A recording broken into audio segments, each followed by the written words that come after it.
So, what if stores are depleted? And what about the added demand of frequent intense sports and body development routines? Both fat and muscle undergo metabolic shift in intense forms of training or exercise. By this correlation, maintaining healthy vitamin D uptake may be a vital part of a holistic routine. The body uses storage sites as a buffer to maintain a continuous supply of nutrients for calcium absorption and good bones.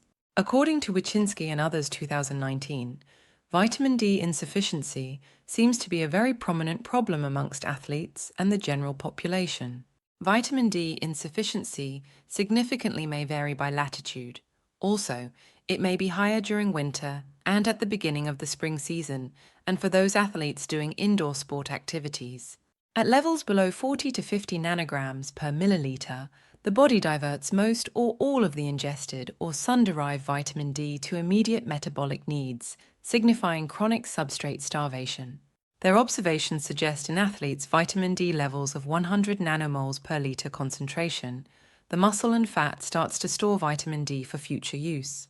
This does not mean that non-athletes should follow this requirement, but the observation certainly helps in understanding how optimizing vitamin D in frequent, intense sports and training is vital. And often something as simple as periodic vitamin D level check can often go unnoticed. Just as the demand for protein increases to support muscle development, the need for vitamin D could also be elevated during periods of intense physical activity.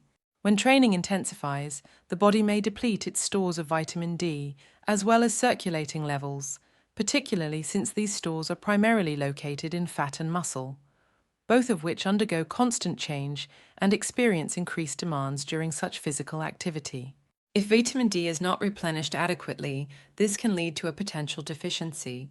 Therefore, it follows that individuals involved in rigorous training should be mindful of their vitamin D bodily needs to maintain optimal levels for overall health and performance based on individual suitability and health status.